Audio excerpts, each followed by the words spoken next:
Hello everyone and welcome to the farting toy tutorial. So you're thinking two things, right? I mean, firstly, what's wrong with him? And secondly, what's wrong with me because I just clicked on this tutorial. But now that we're here, this is what we're going to make.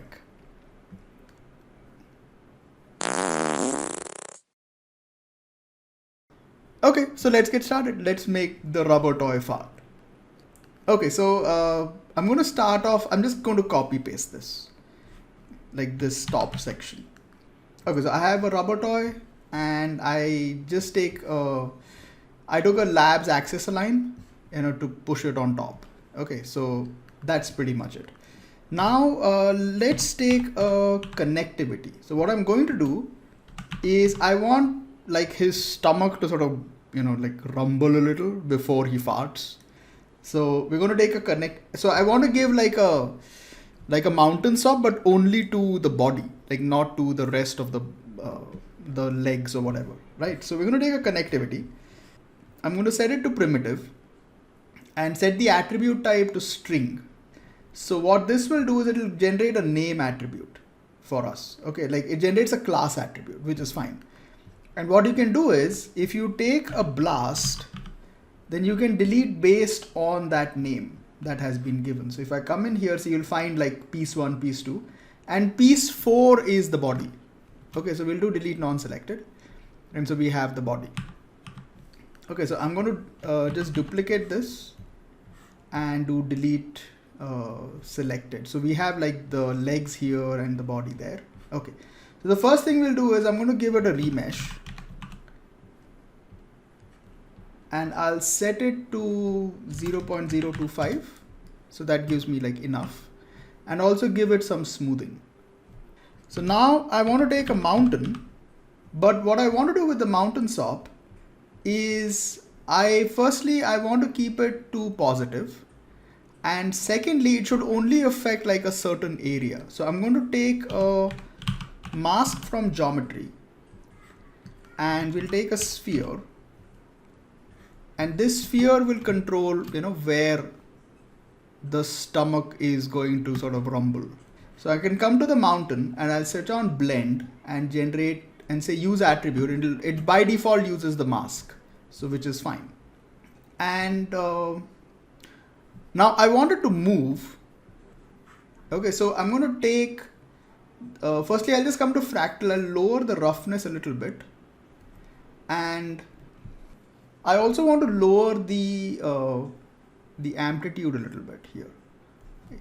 We can also check how much the mask is. So maybe I can just, lower that a little bit like that. Okay, so come up here, come to the mountain, and I'll just switch the lighting back to normal. Yeah. And we can turn on offset in X, Y, and Z. And I wanted to move in the Z axis, in the negative. Okay, so it looks like it's passing backwards. So take minus at time, and what this should do is it should give you this. Okay, like if I look at it with the lighting, see, you'll get it moving like that. Okay, and what we want to do is I just want to animate this. Okay, so we'll start at frame 9. Okay, I'll start at like 0.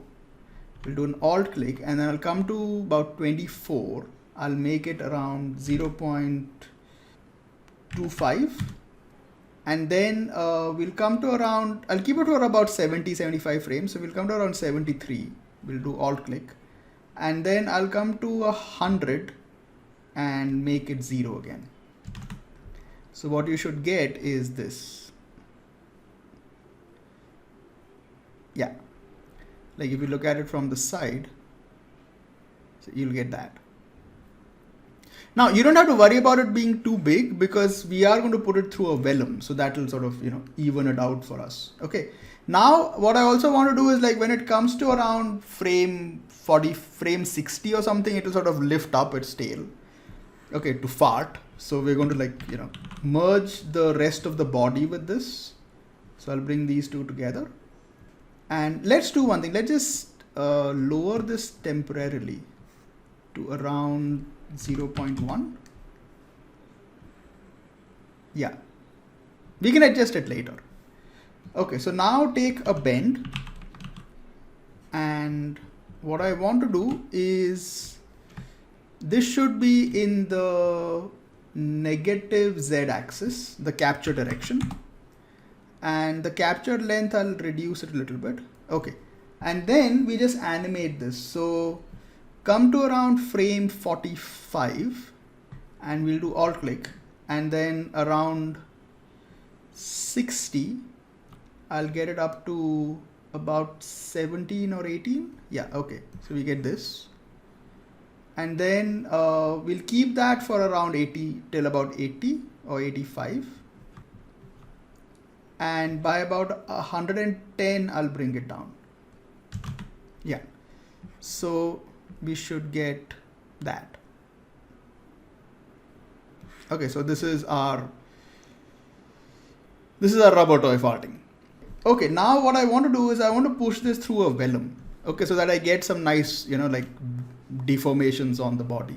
So I'll type in soft body. So we'll get a vellum configure strut soft body, and I'll just plug this in. And I just want to do a few basic changes to this. Like I'll come in here, I'll give it a little bit of direction jitter, and we'll give it about 10 constraint points.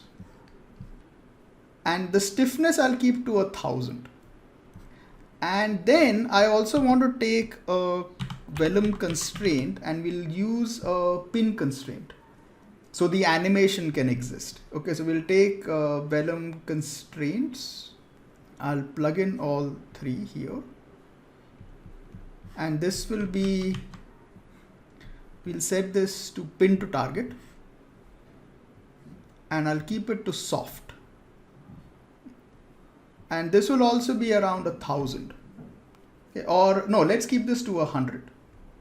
So this is fine, and now let's just run it through let's just put it into a solver and see what we get. So we'll put it into a vellum solver, and the only thing I'm going to do is I'm going to take the velocity damping to around 0.25. Okay, so and turn on the ground collision. So if I press play, what I should get is, okay, let's also do one more thing, which is I want to add some remesh to this as well. Not necessary, but we can just add a remesh to this. Control C, Control V, and add the remesh to the body as well. Okay, so now let's press play and see what we get. Yeah, okay, I think I made a mistake, which is turn on match animation in the vellum constraints. Yeah, now I think it is showing up a little bit, but we need to increase the mountain SOP. So let's take this up to 0.25. Okay. And let it run through.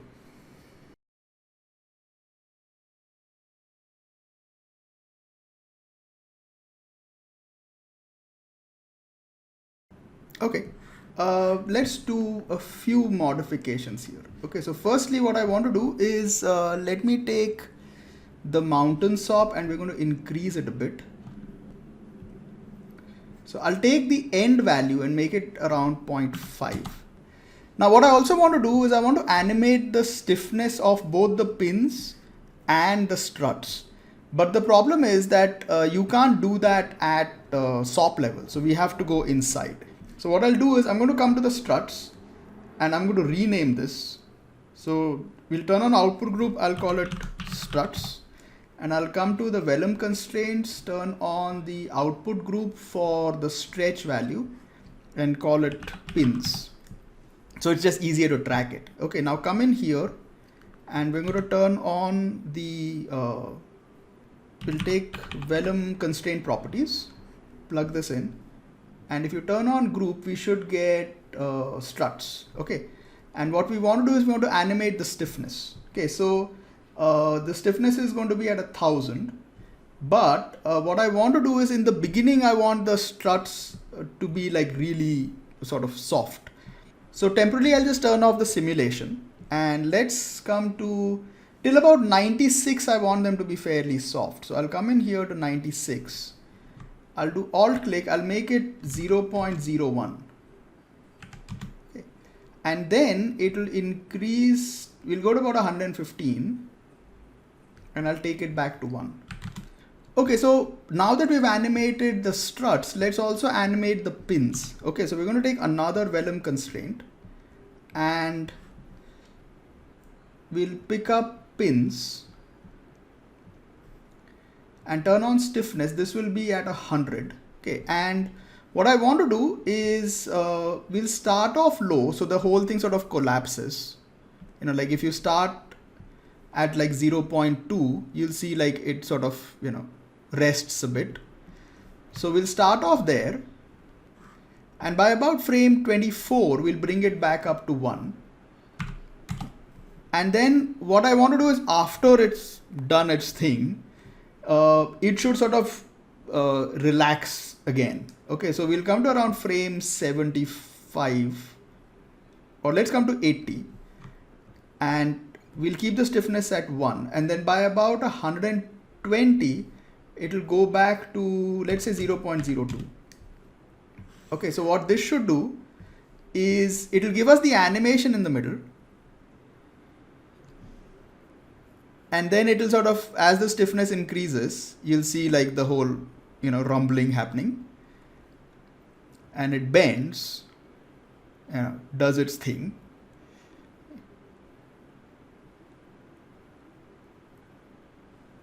And then it sort of, you know, as the stiffness goes away, the whole thing kind of, you know, see, the whole thing sort of relaxes again. So you get a nice bit of sort of like, so if we started around frame 10, by which time the bounce will be gone. So see, so what you'll get is this, and then it kind of, you know, settles down. So animating the stiffness values in here gives you a, you know, fair bit of control. I'm not going through attributes because I want something very specific, so it's just easier to, like, you know, keyframe the whole thing. Okay, so our animation is done. Like if I press W, let's just see this. Yeah. Okay, that looks nice. Okay, so the second thing is we want for it to fart. Okay, so let's take a sphere and I will place it somewhere. So let's just come to the side view and I'll place it here. Like it doesn't need to collide with it. Okay, so I'll just place it here. Yeah. And what we want to do is this will get animated. Okay, so let's say by around 96 it'll fade out. You know, see, so by 96 it's coming down. Okay, so we'll keep it, we'll animate the uniform scale. So I'll do alt click here and I'll come to around let's say 115 and I'll just get it down. So what will happen is like this will remove the smoke simulation. Okay, so the first things I want to do is take a pyro source, and this will be at surface scatter, and we'll keep it to 0.02. So what will happen is, see, as it animates, it will sort of, you know, the points will reduce, and we want to initialize this to source burn. Okay, so we'll get two attributes, we'll get burn and temperature. Okay, now let's also give it some point velocity. So what we want to do with the point velocity is in the Z axis, okay, in the negative Z axis, we wanted to have like a push. Okay, so starting at, we'll start the emission around frame 60. So let's say around 68, we'll have it like -4. And then by around 10 frames, it'll just drop down. So by about 80, it'll be like -1. Okay, and then rasterize this. So take a volume rasterize attribute, and we want to take the burn, and the p scale doesn't matter. Okay, like get rid of the p scale. the burn temperature and velocity. Okay, and what we'll do is we'll take the voxel size, we'll copy parameter and connect it to the pyro source particle separation, so pace relative reference. Okay, and make this 0.02. There you go. Okay, so we have this. You can lower the particle scale a little bit. Yeah. Okay, so this is good. Okay, so now let's take a pyro solver and we want to do a couple of things here. Okay, so this will automatically change over to flame. The first thing is, let's lower this to the voxel size to 0.04, so we'll get slightly better quality. And if you press play, you should get this. So the first thing is, let's come into the shape and we lower the buoyancy down to 0.2. Okay, and come into sourcing and we want to animate the burn value, the burn scale. We'll turn off the simulation. Let's come to frame 75. I'll do alt click and then by around 100 it should die out. So 100 it will be 0. Okay, so if you press play, and we also want to start the animation around 60. We'll start the simulation around 60. So if I come in here and I press play, I should get this. Let's also increase the point velocity a little bit. So we'll come into point velocity and I'll make it, let's make it -8. So it's kind of a little more, it has a little more push to it. Okay, so now let's just do a few things here, which is firstly, let's come into the fields. I'll get the dissipation around 0.15 and in the density we'll turn on emit from flame and make it 60. So what you'll get is you'll get a fair bit of smoke.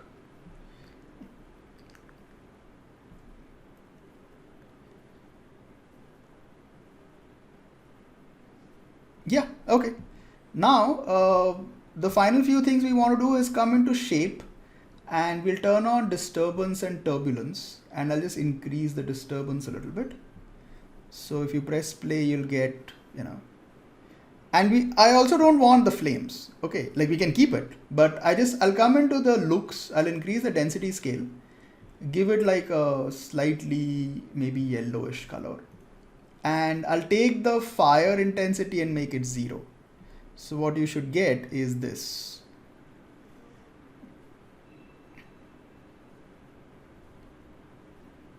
Yeah, so let's just, let's run it through and yeah, let's merge these two together and see what we get. So let's take a merge. Let's do one thing. Let's take the pyro solver. We'll just increase the resolution a little more. So I'll make it 0.025 and let's just play this through. Yeah, that's really dense fart, but okay, that's what I'm going with. I mean, none of this makes any sense, but who knows, you might pick up some tips from this. Like once the voxel sort of died out, it will kind of disappear. Yeah, see. Okay, so now we can merge these two together and let's see what we get. So, not bad, pretty explosive farting, but there you go. Okay, so that's our final result. It's not bad for what it is. It's not bad at all.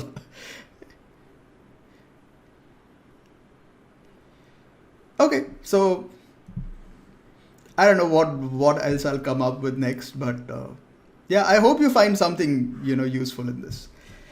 Okay, see you next time.